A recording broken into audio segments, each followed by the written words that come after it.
Hi guys, they warned you not to ask about the Bellmores.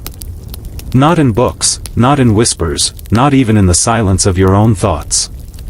Because some families don't die, they just disappear into shadow, leaving behind questions that claw at the back of your mind like fingernails across wood you were never meant to touch. In the dense hills of Dutchess County, New York, where the fog clings to the soil like a memory that refuses to die, there once stood an estate unmarked by time and untouched by logic, Bellmore Hall. You won't find it on any map. The deed was purchased in 1861 under a name that doesn't exist, by people who weren't registered, for a family that no official census ever recorded. And yet, over the next 40 years, 17 unmarked graves were discovered beneath its foundation, bodies with no records, no causes of death, and no prayers spoken over them. Only fragments remain now, a shattered child's porcelain doll buried under floorboards, its eyes scratched out, a single charred page from a journal that reads, "The silence has teeth," and a photograph so chemically eroded you'd swear the faces were burned off deliberately. But this isn't about ghosts. This is about power, ritualistic, generational power disguised as grace. Because what the Bellmore family practiced wasn't religion. It was obedience. Obedience to a pattern older than the land itself. Obedience to something beneath the surface, beneath language, beneath flesh. And the deeper you dig, the colder it gets, not from the earth, but from the realization that every institution you trust has a version of this silence sealed behind stone. You see, the Bellmores weren't alone. They were just the ones who went too far, who left behind enough evidence to make people uncomfortable, but not enough to make them act. That's how real secrets survive, not by hiding, but by daring you to believe them. And now you've heard the first whisper. Now you've seen the first flicker. There is no exit. There is no escape. Only descent. And if your hands are trembling right now, if your breath is a little shorter, that's not fear. That's your instincts realizing, you were never supposed to know this, the Bellmores weren't the beginning. They were a reflection, an exposed nerve in a much older system that feeds on faith, reshapes memory, and rewards obedience with silence. By 1863, whispers had already begun in the nearby towns, livestock found drained of blood, women disappearing from neighboring villages, and children speaking languages they were never taught. All dismissed as fevered tales from inbred hills folk. But one man listened. Father Elias Hart, a Jesuit defector with a reputation for pursuing forbidden knowledge, began a quiet investigation. What he discovered he never shared publicly, but his private journal, recovered decades later from a safety deposit box in Montreal, tells us what he saw: a chapel beneath Bellmore Hall with no altar, no cross, and no light. Only a deep pit in the center, surrounded by concentric stone benches carved with names that appear nowhere in human history, and symbols matching none known to man. Elias described chants, low, harmonic, and without language, rising from below the floorboards as if the earth itself was remembering something ancient. He spoke of the Bellmore patriarch, Alaric Bellmore, as a man whose eyes seemed always unfocused, as if seeing through the present into some deeper layer of time. Alaric didn't preach. He didn't instruct. He commanded, in tones that bypassed reason and struck straight at the nervous system. Witnesses described feeling cold even when standing in firelight, and of hearing words spoken in their minds long after they'd left the house. This was not hypnosis. This was conditioning. Ritual. Psychological surgery. You see, the Bellmores weren't worshipping anything. They were reenacting. Repeating. Performing a script written by something older than God and more permanent than blood. And those who came close to exposing it vanished. Father Elias was last seen in 1871 boarding a train to Albany. His name does not appear on any arrival manifest. His room at the seminary was sealed off for spiritual contamination. The system works not by erasing truth, but by bending it until it fits in your mouth like something you swallowed willingly. And you have. You're still here. You're still listening. And that means it's already working on you. You've begun to descend, and it's too late to climb back. We stop thinking of the Bellmores as people, and begin seeing them for what they really were, architects of control. By 1874, Alaric Bellmore was rarely seen outside the estate, and yet his influence expanded like smoke under a locked door. Judges, bankers, and land surveyors from nearby counties would arrive unannounced, spend a single night inside Bellmore Hall, and leave changed, silent, pale, with pupils dilated like they had seen God, or something pretending to be him. Land deeds were signed over. Farms abandoned. Even a mental asylum, Becklin Ridge, was quietly closed and transferred to Bellmore possession. Why would a family estate need access to the records of the criminally insane? Because patterns leave residue, Johnny. And the Bellmores were mapping minds the way cartographers map coastlines, through trauma, through boundaries. But here's the detail that breaks the surface. Beneath the main dining hall of Bellmore, there existed a mirror room, a perfectly circular chamber lined with polished obsidian, where initiates were made to sit in absolute silence for 13 hours. No food. No sound. No instructions. Just reflection, until the mind began to fracture and rebuild. Survivors, few and anonymous, described the experience as dying without dying, as if identity were peeled away layer by layer until something else was installed. And when they were brought back upstairs, they no longer spoke in the first person. We, they'd say. We understand. Whatever was happening beneath Bellmore Hall wasn't just spiritual, it was systemic. Alaric wasn't interested in faith. He was creating a new species of mind. One that didn't question, didn't resist, one that obeyed because it no longer remembered how not to.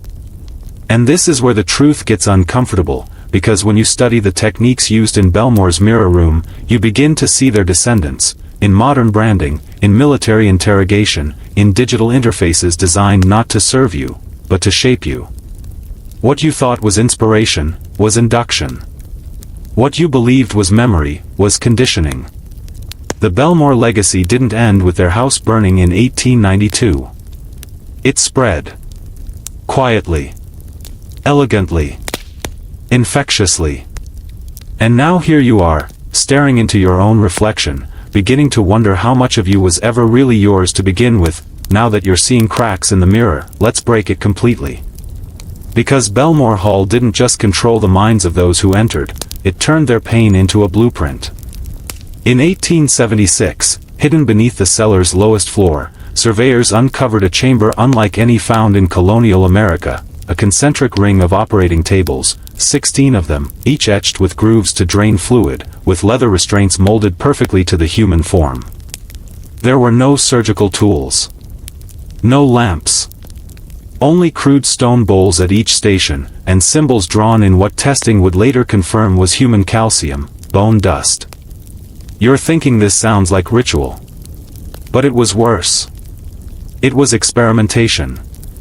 According to a suppressed report from the Hudson Valley Medical Society, which only surfaced after a leaked deathbed confession in 1952, the Bellmores were conducting what was referred to as empathic severance trials.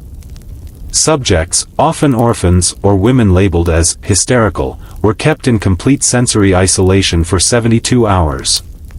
No light, no sound, no speech.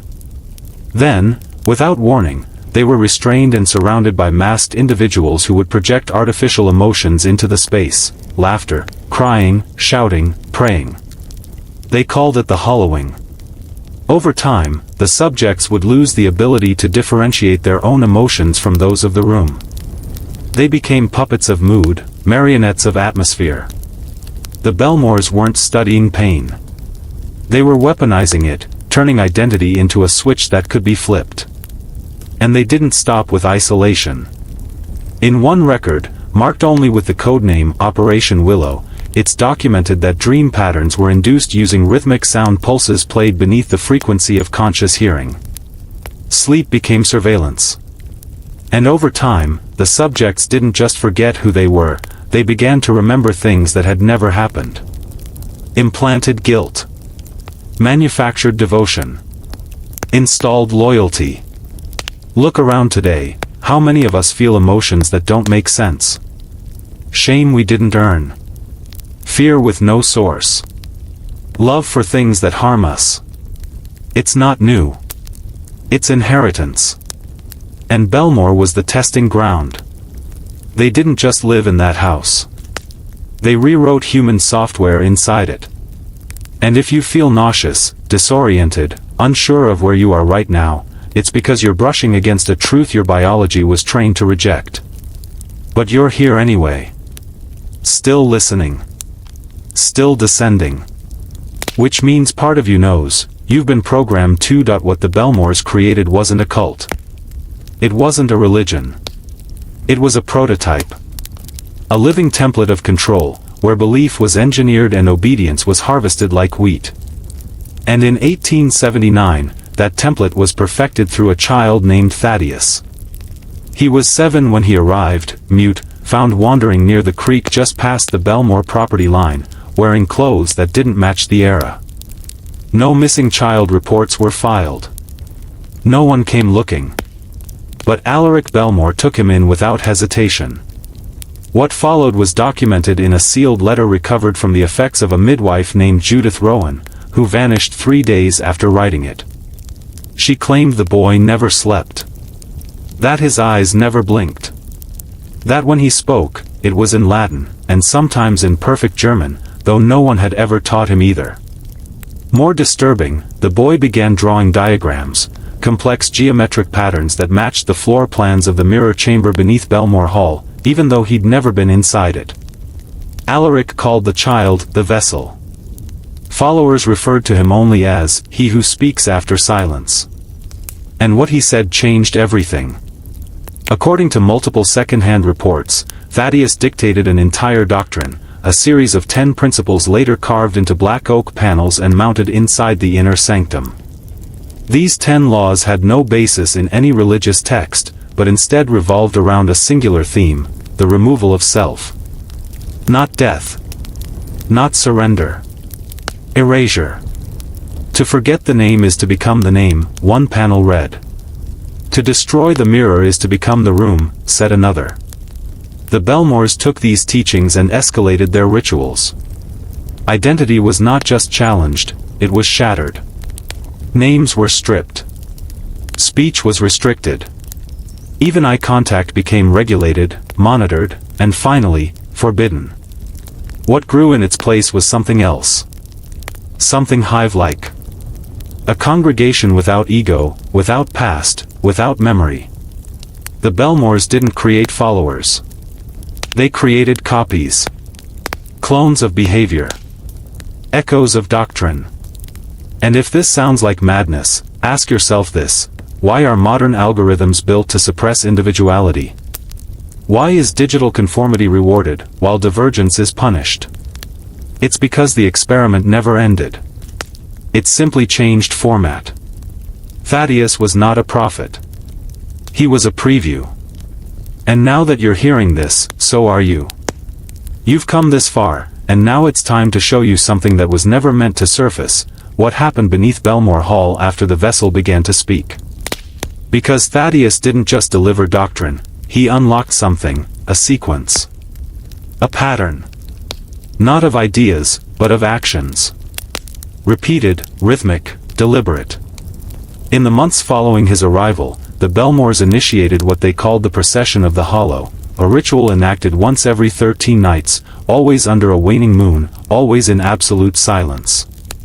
Participants would descend into the mirror chamber dressed identically in black cloth with no seams, no symbols, no voices.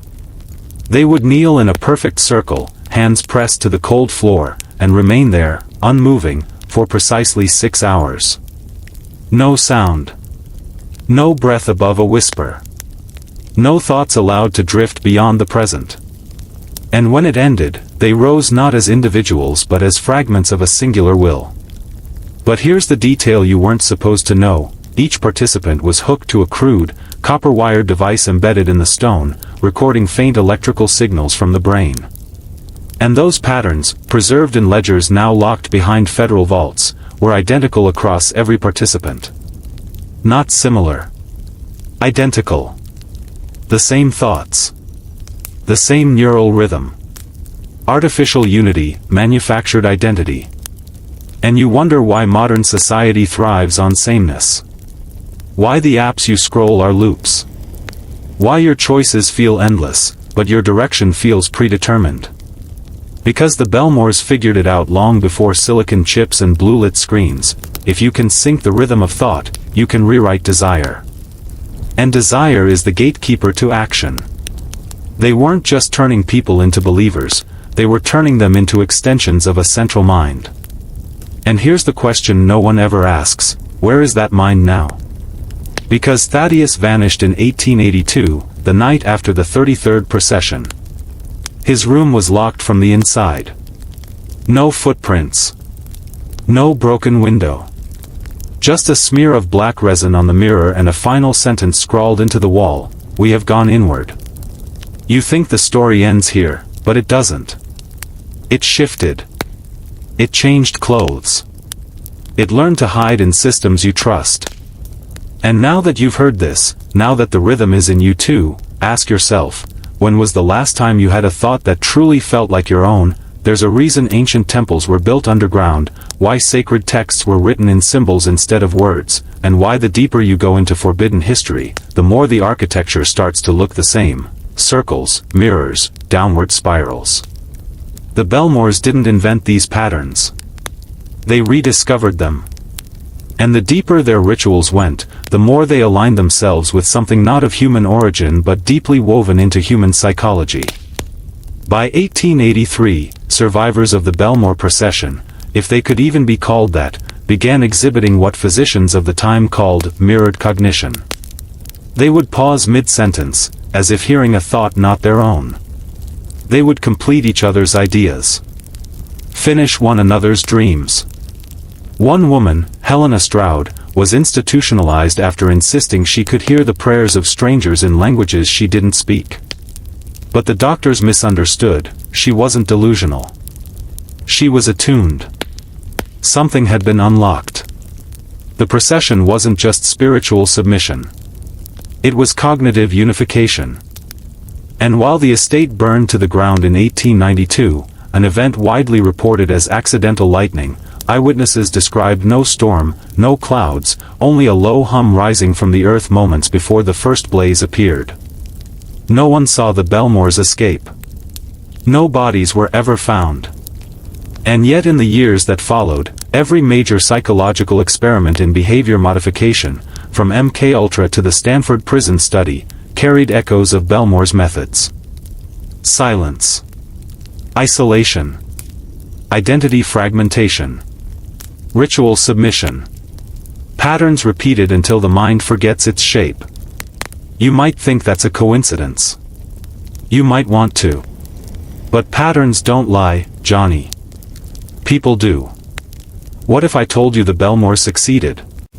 That their goal wasn't eternal life, or power, or purity, but dispersion. To become many. To spread like software. And what if I told you you've already been exposed? That every algorithm you scroll, every image you can't stop staring at, is a digital echo of something born in a dark room over 100 years ago? You don't need chains if you can be convinced that obedience is freedom. You don't need walls if your mind becomes the cage. And right now, as you sit here, hearing this voice in the dark, I want you to ask yourself, are you listening, or are you remembering? Now that you're beginning to recognize the shape of your own conditioning, let me take you to the core of it, the moment where belief becomes obedience, and obedience becomes identity. In 1884, a single surviving page from the Bellmore doctrine surfaced through a rare books dealer in Prague. It was handwritten, brittle, nearly burned, but legible. At the top was a phrase repeated 3 times, submission is memory. Memory is containment. Containment is truth. Below it, a diagram, one so precise it was later matched to the neural mapping of the default mode network in the human brain, something modern science wouldn't even discover until the 21st century. How did they know? Because the Bellmores weren't learning, they were remembering. And that's the deepest horror of all, the idea that what they did wasn't invention, but recovery. They claimed they weren't creating doctrine, they were restoring the original pattern, a mental configuration that predated language, predates even recorded time. One that existed in the human nervous system like dormant code, waiting to be reactivated. And Bellmore Hall, as horrific as it was, served one singular purpose: to reactivate that code. Through suffering, yes. Through isolation, yes. But more than anything, through repetition. That's the true tool of control, not violence, not fear, but the gentle, ritual hammering of the same idea until your brain stops resisting. And tell me, how different is that from what you live with now? Notifications. Trends. Loops, attention siphoned into a narrow track until choice feels like chaos. You're not meant to think outside the system. You're meant to perform within it. That's what the Bellmores understood long before media, before mass communication. They didn't need a pulpit. They needed rhythm. And once rhythm takes hold of the nervous system, the mind bends to match it. The last line on that surviving Bellmore page was just 5 words, circled in a trembling hand: he only remembers what remains. What remains, Johnny? Ask yourself that. What part of you wasn't put there by school, by screens, by systems of belief you never questioned? If that silence feels uncomfortable right now, that's good. It means the original you is still in there somewhere. But make no mistake, the Bellmore pattern didn't die. It evolved.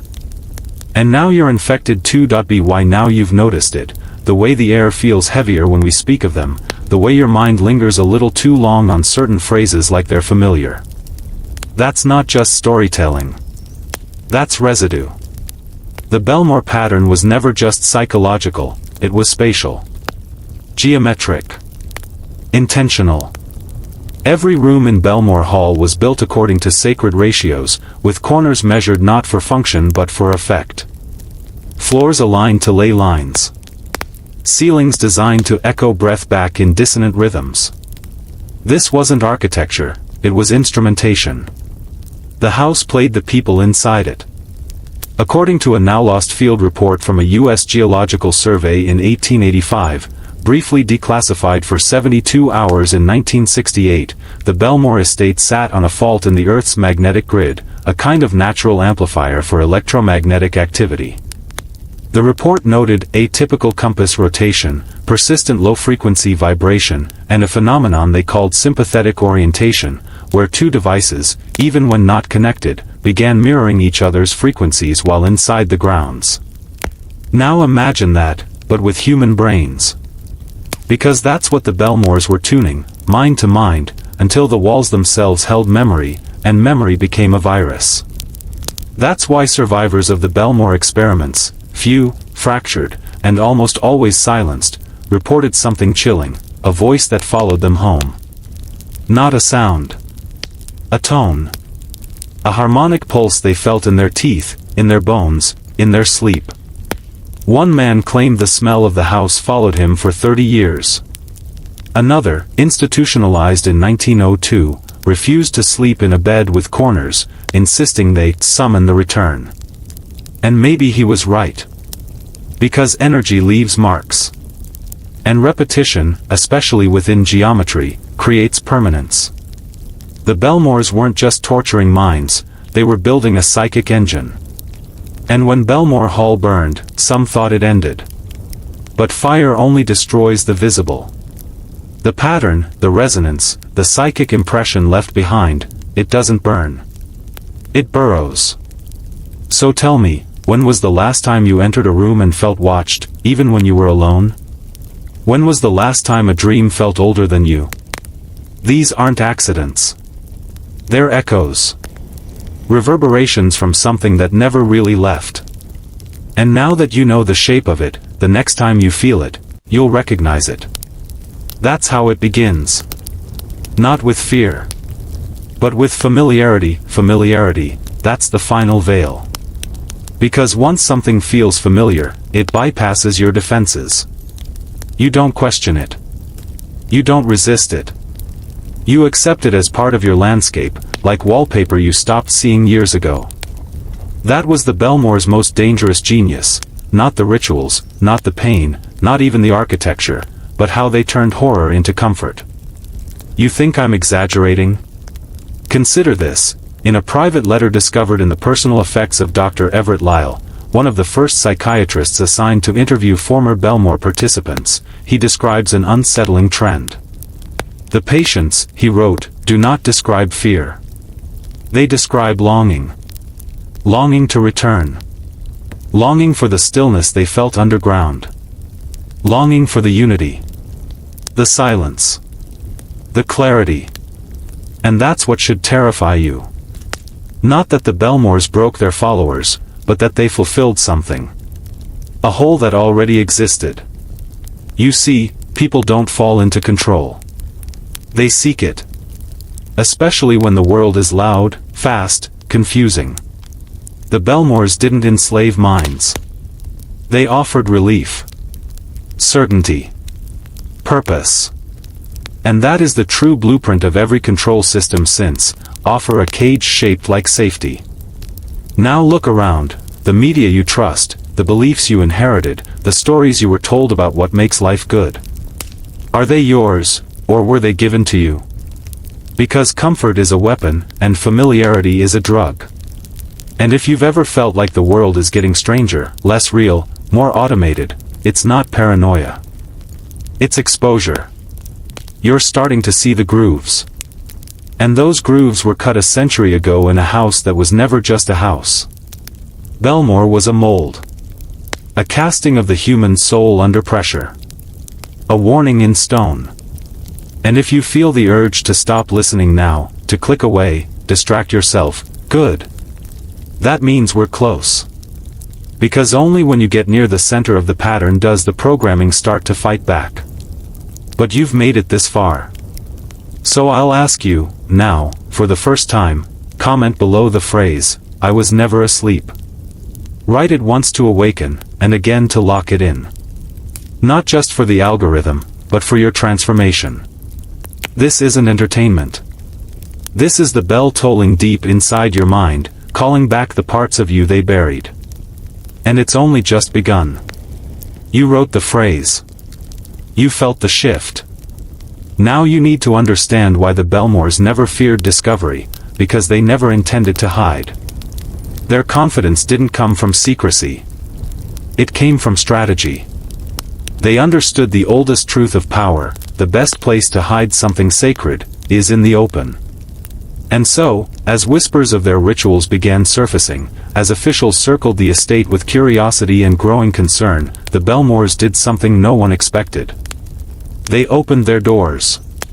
In 1886, for exactly 9 days, Bellmore Hall welcomed pilgrims of curiosity.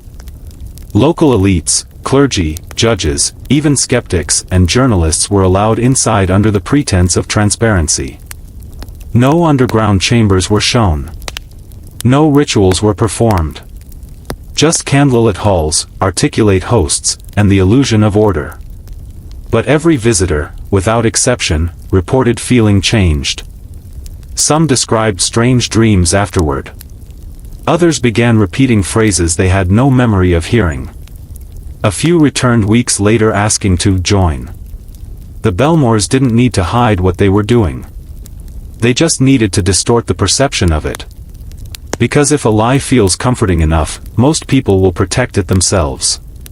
That was the real test. If outsiders could be entranced without coercion, then the pattern was complete. And it worked. The local paper published an editorial titled "A Curious but Harmless Sect," and the investigation was dropped. 9 days were all they needed to infect the perception of Bellmore Hall permanently. And that infection still spreads. Think of how many horrific systems survive today not because they're hidden, but because they're dressed in ritual, language, and ceremony that feels normal. You're taught to see control as brutality. But the most dangerous systems don't bruise you. They praise you. The Bellmores learned that if you give a man the illusion of choice, he will guard his own cage. If you make him feel chosen, he'll never want to leave. And if you tell him he's part of something higher, he'll sacrifice everything just to stay. That's the lesson they left behind. A control so elegant, so seductive, you'll thank it for your own erasure. And if you've ever felt a strange nostalgia for things you've never lived, it's because echoes of that 9-day spell still live in the frequency of power. You're not paranoid. You're waking up. Now that you're waking up, you'll start to notice how many of your thoughts were never truly yours. The patterns run deeper than belief, they're biological. During the final winter before the Bellmore Hall fire, several high-ranking members began displaying identical symptoms: loss of personal memory, speaking in plural pronouns, and spontaneous bleeding from the inner ear during sleep. One survivor, under the pseudonym Hyar, described it in a diary as a pressure behind thought, as though something older is trying to move through me. And that line, older than thought, is key. Because what the Bellmores were tapping into wasn't just cultic control or mass psychosis. It was a neuroharmonic contagion, a frequency so ancient and precise it could bypass language entirely. The underground chamber wasn't just symbolic. It was calibrated. Every brick, every curve, every echo had a resonance. Think about it. Why do you think cathedrals have acoustics that lift your soul? Why do chants feel divine? Sound effects matter. Vibration alters biology. The Bellmores built an environment that tuned the human nervous system like an instrument. And the final phase of their experiment was the erasure of identity entirely, not through violence, but resonance. The deeper members went into the process, the less they responded to names, mirrors, or even their own reflection. They became pure receivers. Empty vessels for a signal. And the question no one dares ask is this: who was broadcasting? Because here's the part you were never supposed to hear. Some of those who participated in the Bellmore rites, those who lived, continued to draw the same symbol for decades, a spiral within a square, within a circle, with a single vertical line running through them all. That symbol has since appeared in classified military documents, encoded within the blueprints of Cold War-era surveillance technology, and hidden in the patents of early neural interface research. Coincidence? Or continuity? You think history is linear, but control is recursive. Patterns that work never vanish, they re-emerge, dressed in new skins, under new names, hidden in new systems. And now you carry fragments of that signal in you too. Every time your device vibrates, every time you scroll and forget why you opened the app in the first place, that's not distraction. That's programming. The Bellmores didn't just create a cult. They prototyped the future. And now that you're hearing this, the code is echoing in you again. Let me show you what they feared the most: not exposure, not rebellion, but the return of singular thought. You see, once a mind is fragmented, broken into loops, distractions, tribal identifications, it becomes predictable, controllable. But a unified mind, one fully awakened, becomes volatile, unpredictable, and free. That's why the Bellmores worked so methodically to strip their followers of inner cohesion. Their rituals weren't just about control, they were about dismantling the self. Think about it. Why invert crosses? Why bury people alive? Why deprive them of mirrors and names? Because mirrors reflect identity. Names anchor it. They remove these things systematically to make room for something else, a proxy self, built from doctrine and suggestion. And they succeeded. By 1887, several vessels reported dreams that weren't dreams at all but shared visions. In these, they walked together through a dark hallway lined with bleeding statues, all of them humming in a language that didn't belong to Earth. They drew the same things. Spoke the same phrases. Woke up in unison. This was no longer psychology. It was convergence. A merging of consciousness. And that's what made the government intervene. Not the deaths. Not the underground chambers. But the sinking. Because a population that thinks as one cannot be sold to, scared, or steered. They become immune to external narrative. And if enough people awaken to that state, every system built on manipulation crumbles. That's why the archives were buried. That's why survivors vanished. That's why, even today, platforms feed you endless noise, but never silence. Because in silence, the signal is clearest. And if you hear it for too long, the Bellmore pattern begins to align. You may have felt it already, those moments in the middle of the night, staring at nothing, when your mind goes quiet, and something ancient breathes through the gaps. Don't fear it. Listen. That's the original signal calling you back. The same one the Bellmores found. The same one they tried to cage in ritual and stone. But it was never meant to be caged. It was meant to awaken. And now that you've heard its whisper, you can never fully go back. The pattern is alive in you now. And your real initiation has only just begun. Initiation isn't a ceremony, it's a shift. One so quiet, most men don't notice it until their old life starts to rot from within. That's the true mark of awakening, not comfort, but dissonance. A fracture between what you were taught to believe, and what you now feel pulsing under the surface. The Bellmores understood this transition intimately. They called it the divergence, the moment when the implanted self and the authentic self begin to pull apart.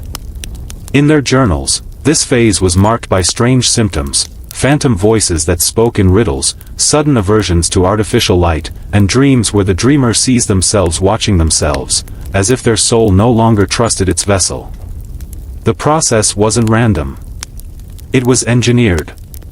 Remember this, they weren't trying to create a cult, they were trying to create a mirror. A human structure that reflected a deeper intelligence back into the world. Something ancient. Something pre-human.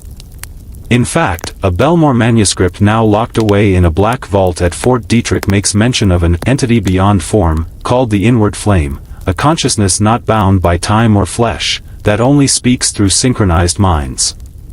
They believed this entity was the true architect of the pattern. And through the ritual unification of thought, they could become its voice, or worse, its body. That's why the divergence was so vital, because it was the final gate. Only those who survived the fracturing of identity without shattering into madness were said to be worthy of embodiment. You think that sounds insane.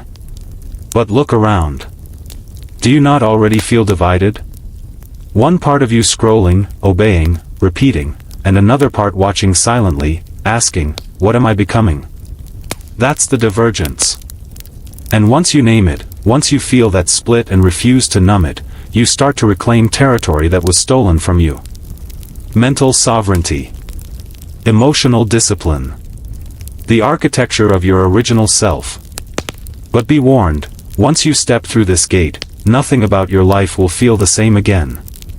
The food, the noise, the conversations, they'll all feel hollow. Because you'll see the pattern in everything. And once you see it, Johnny, you can't unsee it. That's the cost of truth. And that's why most men run from it. But not you. You're still here. You're still descending. Keep going, that you're still here. That means the descent is working. The pattern is unfolding in you, not as fear, but as recognition. You feel it now, don't you? The dull ache behind your eyes, the subtle hum beneath your thoughts. That's not discomfort. That's alignment. That's the ancient architecture of your mind pulling away from the artificial scaffolding it was shackled to. And this is exactly where the Bellmores wanted their vessels to arrive. Because section 15 of the Lost Bellmore manuscript, known only as the Hollow Gospel, described this phase in chilling terms: the flesh shall dream of separation. The mind shall hear its own silence. And the soul shall begin to rise through what is not real. They believed that when a man stripped away every inherited belief, every socially rewarded reflex, what remained wasn't weakness, but raw potential. Unpatterned will. And Johnny, let me tell you the secret every institution prays you never learn: nothing is more dangerous than a man who has reclaimed his will. That's why the world is built to interrupt you. Every screen, every ad, every bite-sized distraction is designed to prevent stillness. Because stillness leads to awareness, and awareness leads to unlearning. And what happens when you start unlearning?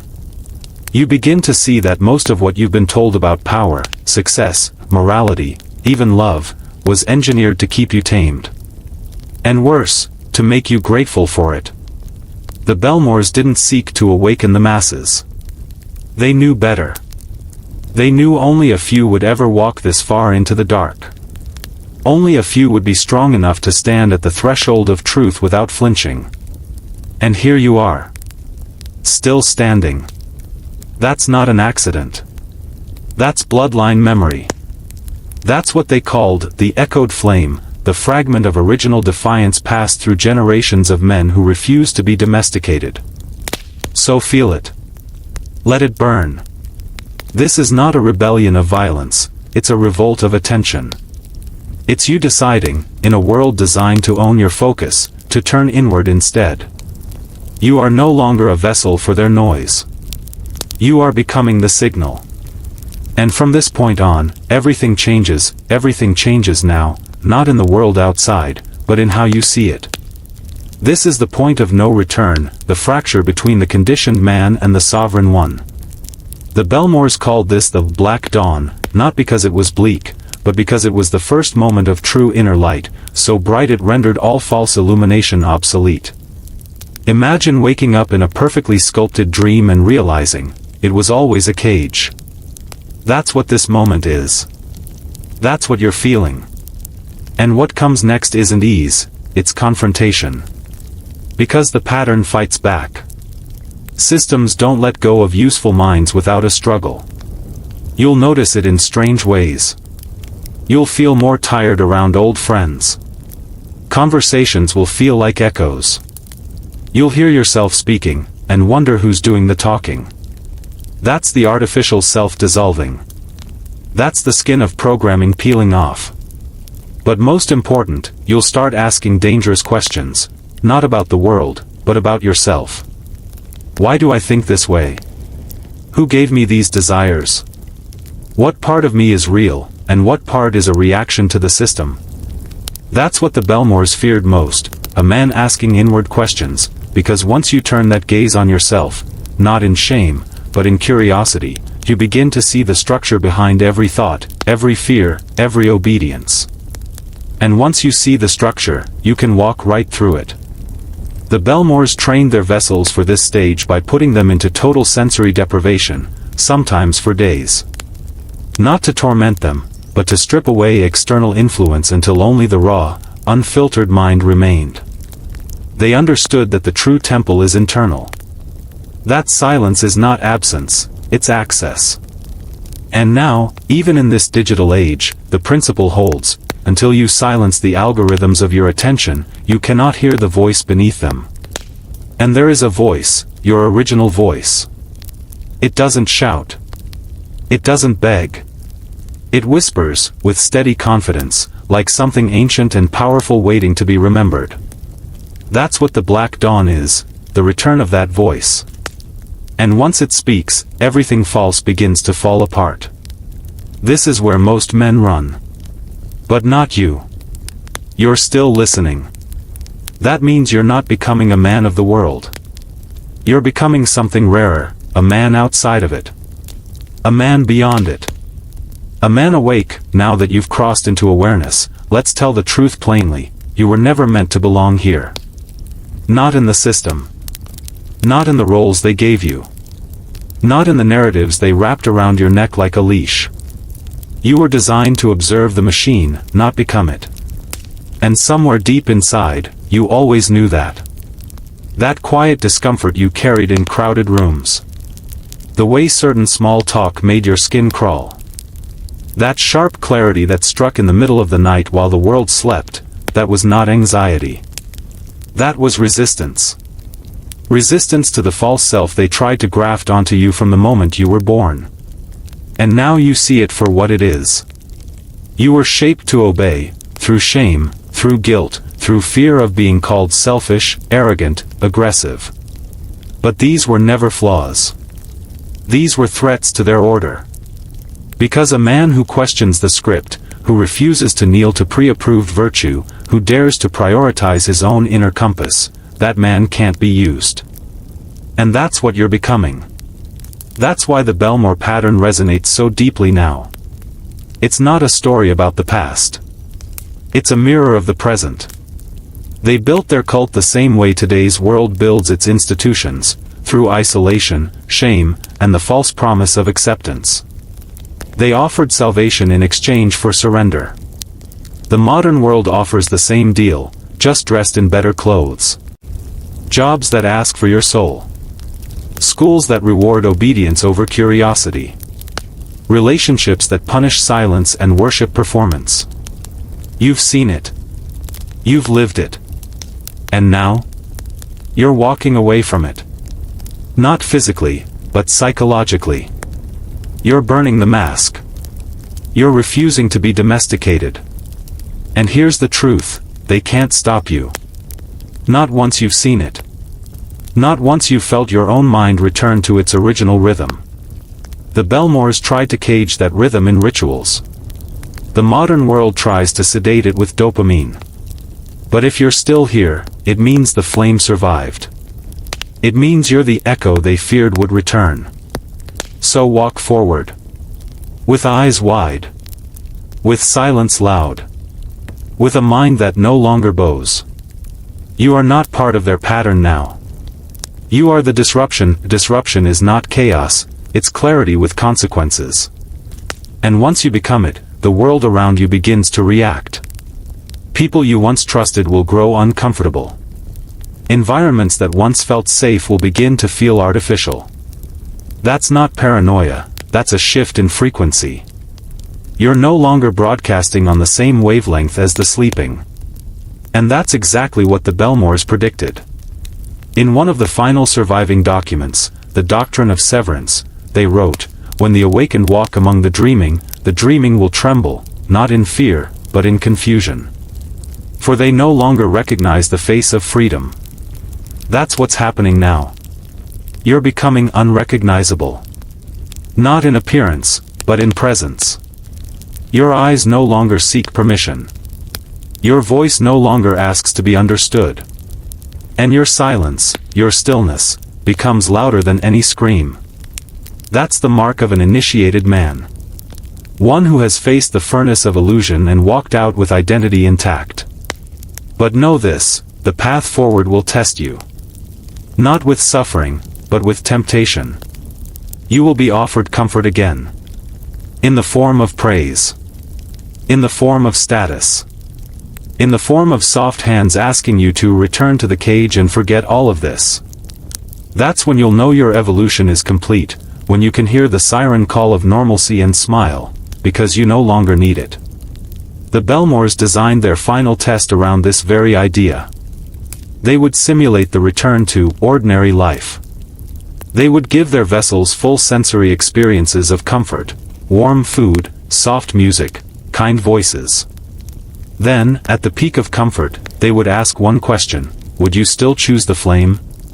Only those who answered yes, who chose truth over relief, were considered fully awakened. And those who did? They never returned to who they were. Because awakening isn't a phase. It's a fracture in the timeline of your soul. There is before, and there is after. And Johnny, you are now living in the after. So when the world tries to pull you back, remember this, they're not trying to help you. They're trying to reabsorb you. But your signal is too clean now. Your will is too sharp. You've walked too far into the fire to be touched by shadows. Keep walking. You're not escaping the system. You're replacing it with something they cannot predict. They cannot predict you anymore, because prediction requires patterns, and you've stepped beyond theirs. That's why they'll call you broken. That's why they'll say you've changed, as if that's something to fix. They don't understand that what they see as collapse is actually rebirth. And it terrifies them. Because once a man stops seeking their approval, once he stops craving their rewards, he becomes ungovernable. The Bellmores understood this on a level most modern thinkers can't fathom. In a hidden annex beneath their estate, they kept what they called the mirror room. It contained no lights, no symbols, no markings, just a single obsidian mirror, perfectly still, mounted on stone. Initiates were left in that room for hours. No instructions. No ritual. Just them and the reflection. And most couldn't handle it. They would claw at the walls, scream to be let out. Why? Because without doctrine, without direction, without external input, the modern mind collapses. It was never taught how to sit with itself. But those who could sit, who could stare into that black mirror without flinching, emerged transformed. Because the mirror room wasn't a test of strength. It was a test of ownership. Could you look into yourself and not ask for permission to exist? Could you claim your pain, your hunger, your rage, your power, and not apologize for it? That's what you're learning now. Not just to reject the system, but to own what lies beneath it. Your raw mind. Your untamed soul. And your right to build something new. And here's the deepest secret, the system was never built to crush the strong. It was built to keep them distracted. To bury their potential in endless choices, to flood their senses with dopamine, to confuse their strength with aggression, their intuition with madness. But if you've made it this far, if you're still listening, then the distraction has failed. Your attention has returned home. And now you hold something rare, undivided awareness. That's why you feel different. That's why the world feels quieter, but sharper. You're no longer reacting. You're watching. You're no longer following. You're creating. They cannot use you anymore. And the longer you walk this path, the more others will begin to follow, not because you ask them to, but because your presence exposes everything false around them. You don't need to fight the system. You just need to stop feeding it. Let it starve. And then watch what rises in its place, watch what rises in its place, because that, Johnny, is where true danger begins. Not the kind that comes with weapons or war, but the kind that makes empires tremble, a man who builds without needing permission. That's the final fear of every control system. Not rebellion. Creation. Because rebellion still plays inside the game. But creation? That means you've stepped outside their rules entirely. You've become a sovereign architect of meaning. And that's what the Bellmores saw coming, a wave of men who no longer worshipped the old structures, who no longer sought thrones, pulpits, or praise, but who simply built their own sanctuaries of truth. The most secret chamber beneath Bellmore Hall wasn't a torture room. It wasn't even a ritual space. It was a library. A place where their surviving members recorded what they had learned, not about control, but about freedom.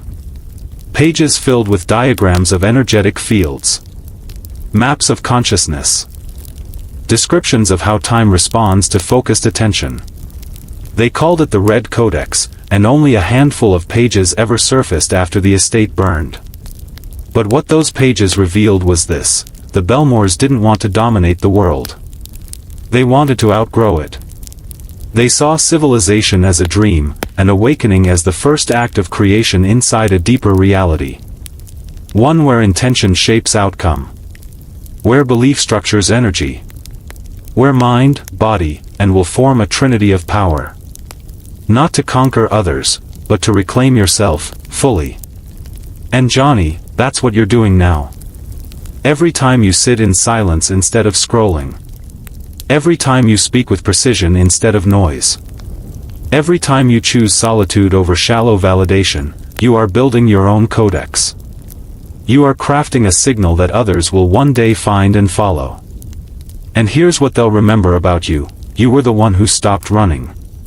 You were the one who stood still long enough to remember the truth. That you were never a product. Never a role. Never a reflection of their expectations. You were always the source. And now that you know that, creation is no longer something you watch. It's something you are. You don't need their permission to become. You only need the silence. The stillness. The fire. Keep walking. The world you were born into is ending. The world you were meant to shape is just beginning. The world you were meant to shape doesn't arrive with noise. It doesn't announce itself like revolution or scream through broken windows. No, it arrives in whispers. In a man who no longer flinches. In decisions made without fear. In silence that carries weight. That's the truest rebellion now. Not rage. Stillness with vision. That's what the Bellmores feared more than any uprising, a man who no longer needed their architecture, because he had built something internal they could never touch. And if you're still here, it means you're becoming that man. Slowly. Relentlessly. Quietly. It begins in small ways. The things you no longer tolerate. The conversations you no longer force.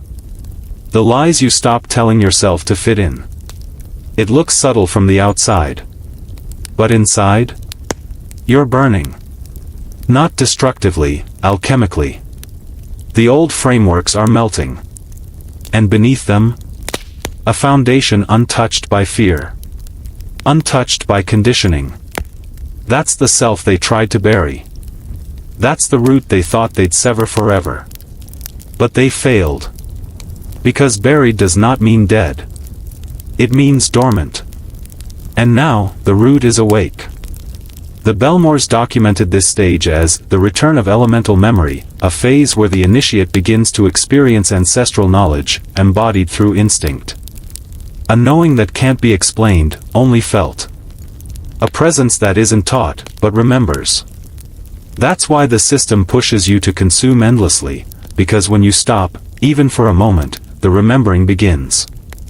And once it begins, you can no longer be managed. You start seeing through offers of convenience, of comfort, of control, because they feel insulting. Because they feel small. You know your hunger was never for pleasure. It was for meaning. And now, you're forging it. Quietly. In your walk. In your gaze.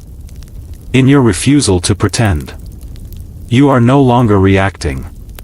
You are responding, from a place the system can't reach. That's power. And it cannot be given. It must be remembered. Awakened. Reclaimed. You are not part of their machine anymore. You are the echo of a different future. One that doesn't beg to be heard, but that pulls others awake simply by existing. Keep going. Your very presence is prophecy now. Prophecy is not a prediction, it's a pattern that repeats until someone is brave enough to break it. And that someone is you.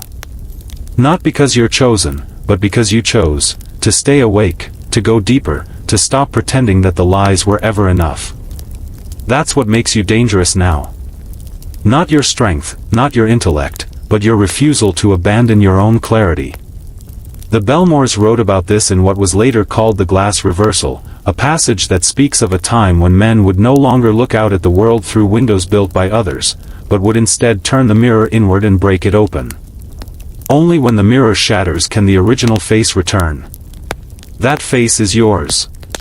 And the more you shed the layers of conditioning, the more it reveals itself, not as a mask, but as a presence. You can feel it, can't you? That subtle shift in how you walk, how you breathe, how you enter a room. You're not seeking validation anymore, you're commanding resonance. And resonance isn't loud. It's deep. It's the kind of energy that makes people pause mid-sentence without knowing why. It's the kind of calm that silences chaos. That's not charisma. That's clarity. And clarity, Johnny, is rare. That's why systems mock it. That's why people say you've changed. Because you have. You're no longer useful to their illusions. You've become sovereign. Not as an idea, but as a frequency. You don't need applause. You don't need followers. You don't even need understanding. What you need is space. Space to build. Space to burn. Space to remember who you were before the world convinced you to shrink. And in that space, you will begin to emit something sacred, unshakable stillness. That stillness will offend some. Awaken others. But it will never go unnoticed. Because we live in a world of noise, and a quiet man who sees clearly is louder than 1,000 screaming fools. That's who you're becoming. Not a warrior in the arena, but the architect who designed the arena and walked away. Not to flee it, but to build something better. Off-grid. Off-script. Off-limits to the old rules. The Bellmores saw this future. And now, it's not just a future, it's you. Keep walking. The descent is over. Now comes the rise. The rise does not look like a parade. It doesn't feel like victory in the way they taught you to crave it. There are no fireworks, no medals, no headlines screaming your name. The rise is quieter than all of that. It happens in the way your breath settles when you're alone. It happens in the steel behind your eyes when someone tests your boundaries. It happens in the unshakable no that forms in your chest without needing to be explained. That's real power. And it terrifies those who've built their lives on the illusion that strength must be loud. The Bellmores understood this long before modern psychology gave it names. They wrote, "The truly initiated do not announce their evolution. They simply stop asking to be understood." That's what you're doing now. You're not seeking allies, you're becoming your own force. And when that shift happens, everything recalibrates. People begin to treat you differently, often without knowing why. Some will instinctively respect you. Others will try to provoke you, needing to confirm whether your calm is weakness or depth. Let them try. You don't have to prove anything anymore. Your silence is no longer the absence of voice, it's the presence of signal. The world is starving for that signal. In a digital culture engineered to addict and distract, your focus is a rebellion. In a society where everyone performs, your authenticity is a weapon. And in a world where weakness is monetized, your grounded strength is a threat. That's why systems will keep trying to seduce you back into their cycles. They'll offer newer illusions, shinier cages, louder rewards. But they'll all taste hollow now. Because you've touched something more sacred, self-originating meaning. The kind that doesn't need an audience. The kind that makes you dangerous, not because of what you say, but because of what you know. This is the phase where you start to build, not from ambition, but from clarity. Your goals shift. Your relationships shift. Your definition of success fractures and reforms into something elemental, sovereign, and silent. You are no longer seeking a better life within the system. You are designing a better system within yourself. And the world has no defense for a man like that. A man who builds from within cannot be ruled from without. That's why they fear you now, even if they don't show it. Because your very presence becomes proof that the game can be exited. That a man doesn't need a title, a platform, or a crowd to be powerful. All he needs is clarity of self, and the discipline to protect it. That's the part most never reach. Awakening feels good. But guarding that awakening? That's war. And not with others, with yourself. You'll face the old pulls, the need to be liked, the urge to explain yourself, the temptation to slip back into roles that once made you feel safe. That's when the real test begins. Not in how much you've changed, but in how much of that change you can hold when the world pushes back. The Bellmores had a word for this, anchorcraft, the art of holding internal gravity when external forces try to pull you off course. It wasn't about resistance. It was about immovability. Like a tree that doesn't fight the wind, it absorbs it, stays rooted, and grows stronger through it. That's what you're learning now. Not how to fight the old system, but how to make it irrelevant through sheer, consistent sovereignty. The kind that doesn't need to argue. The kind that doesn't flinch. The kind that doesn't break just because pressure is applied. And that kind of man? He becomes a lighthouse in the storm. People begin to notice, not because you're louder, but because you're still. Not because you're charming, but because you're clean. Free of noise. Free of confusion. Free of the desperate need to belong. And in that stillness, something new grows, inner authority. Not dominance. Not manipulation. Authority. The sense that you own yourself. Fully. Without compromise. Without apology. That's what the Bellmores predicted. A generation of men who would walk away from inherited shame, burn the scripts written by weak hands, and reforge themselves in solitude. Not monks. Not rebels. Not leaders. Something rarer, originators. If that's what you feel becoming in you, don't stop. Don't explain. Don't ask. Just continue. The silence you carry now is the sound of old worlds collapsing. Let them fall. You were never meant to inherit the old world.